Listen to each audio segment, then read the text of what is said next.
Rumble Johnson had some things to say about Paulo Costa. He basically was just saying, knock it off. Be a better loser. It was a fair fight. This happened. Shut up and go away.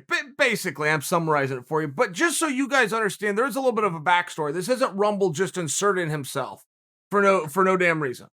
Rumble used to train with Adesanya. The first time I ever saw Adesanya, I actually watched those two spar, and it's on YouTube now if you want to go check it out. But Rumble versus Adesanya was very interesting, particularly because this was like 4 or 5 years ago. This was before anybody knew who Adesanya was. It's this great kickboxer. I think he was even brought in, if I remember the story right, to help Rumble prepare for Jones. Remember when Rumble and Jones were going to fight for like a minute there? At any rate, so Rumble does have something to say here. Now, unintentionally, Rumble has sparked some real interest. I mean, that's a real interesting fight, the two of them, isn't it? I'm talking about Paulo Costa versus Rumble Johnson. That's a real interesting fight. First off, Paulo Costa is a light heavyweight at some point. Whether he wants to do that right now or we can all just hedge our bet to agree that somewhere within his career he's going to have to move up to that weight class. Okay, well, I like the idea of him at 205. I think 205 needs a little fattening up. It needs some interest. Rockholt Weidman attempted to do that. They have now left it. Now Rumble's coming back. That helps. Jones left it. Vacated. New champion in town. Paulo Costa? Yeah.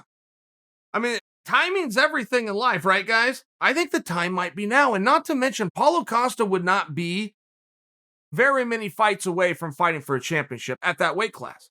I mean, look at his record. He's currently ranked number 2 in the world at a different weight. But 15-1? He was undefeated 5 days ago. I mean, very impressive, right? I understand that people are just remembering the loss and he's got to get back on the horse. I get all of those things, but I think you would meet me halfway to say he would definitely be fast-tracked. But you got to make the same argument for Rumble. Rumble's not even in the rankings. Well, he's not in the rankings not because he's not good enough. He doesn't qualify for the rankings because he left the pool and left the sport and doesn't have a license right now. So as soon as Rumble gets back and has one fight, he's going to be ranked high. Paulo Costa is going to move to the weight class. He could get a ranking right away. He has one fight. He's going to be ranked high. I don't think that we need to go as far as to say if Rumble and Paulo fight, the winner goes and fights for the title. That would be a little ahead of ourselves, but I think that you could see where that would get a lot of attention as soon as it was signed. That would be a very big fight, probably a co-main event spot since Rumble's just coming in. I don't know that he'd sign up for 5 right away or that Dana would put him in that situation. But that makes the fight interesting too.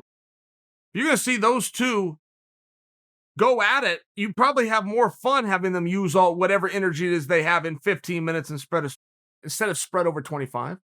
And it would look like it positioned one of them nicely. I mean, that division has some real hammers in it right now. It just doesn't have anything interesting. It doesn't have an interesting storyline. It doesn't have somebody who's been ignored or left out. It just doesn't. Everybody's got some wins. Everybody's got some losses. It's one of those things. It's forming. And as I say that right now, there's really only one fight that you could look at on the calendar and put your finger on and go, well, that must be the number 1 contenders fight.